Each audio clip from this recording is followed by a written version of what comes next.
Water. All of us need water to survive. It's a precious resource, and there isn't nearly as much fresh, clean water as you might think.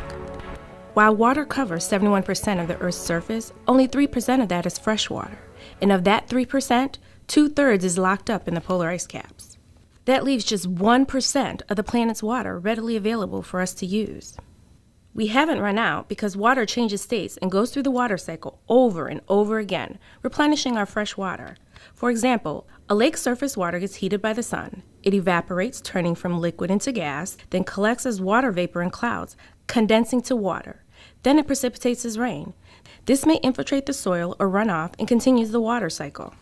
The water we use today is the same water the Egyptians used thousands of years ago, which is the same water dinosaurs drank millions of years ago. However, while we have learned to detain fresh water and to clean wastewater after we use it, there is a problem. Our limited freshwater supplies are becoming more and more polluted and more difficult to clean.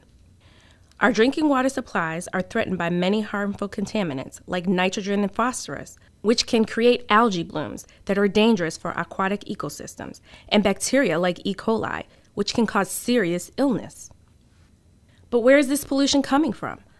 A lot of people think water pollution mainly comes from big industries dumping chemicals and waste into the water.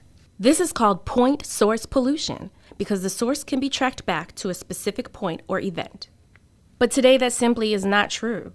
Government regulations and improved business practices have greatly reduced commercial businesses' impact on our water. Today, the greatest threat to water quality is called non-point source pollution.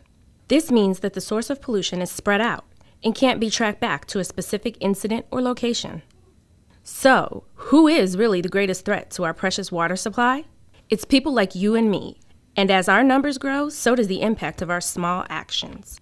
Every time someone litters, washes their car in the driveway, spills a little gas or oil and doesn't clean it up, sweeps or blows grass clippings into the street, or doesn't pick up after their dog, they're polluting our waters. All of these actions, while seemingly small on their own, have a huge cumulative effect that can cause our waters to become polluted, and in some cases, even unable to sustain life. You may be thinking, how can sweeping or blowing grass clippings in the street, littering, using a little too much fertilizer, or not picking up after my dog cause water pollution? When it rains, those grass clippings can wash into storm drains and end up in your local lake or stream, where they feed harmful bacteria, and as the clippings rot, they use up the oxygen that fish need to live, causing fish kills. As for littering, litter doesn't just look ugly, it can harbor bacteria and reduce oxygen levels too. Pesticides and fertilizers that migrate into our nearby water bodies can also kill or damage a wide variety of organisms. Dog waste can harbor bacteria like Salmonella and E. coli. If we don't pick it up, it can pose a disease risk to children, adults, and other pets. And it's not just your dog. There are approximately 1.5 million dogs in north central Texas, producing over 1 million pounds of waste each day. It's not just one main source of water pollution, but lots of little sources or actions contributing to the problem. But still, you might think, doesn't all the water get treated? Well, the wastewater from your home that goes down the sink, shower, and toilet, that goes to a wastewater treatment facility to be cleaned before it's released into our surface waters like creeks, rivers, and lakes.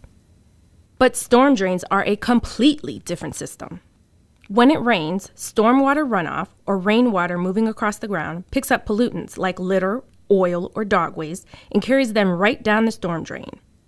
Storm drains carry water from our streets and parking lots directly to the nearest creek or lake without any treatment or filtration.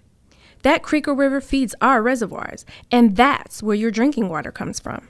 So that cigarette butt, that fast food wrapper, that water bottle, your dog's mess, they go right into our water supply. Think about that the next time you turn on the tap. Your water provider needs to work extra hard to remove those pollutants from a contaminated water source. And what about the rivers and lakes that we swim, fish, and sail in, that wildlife live and feed in? Those still suffer from the effects of water pollution. But there's good news. With a few simple actions, you can help make a big difference. Here's what you can do. Don't litter. Put your trash in the trash can or recycle it.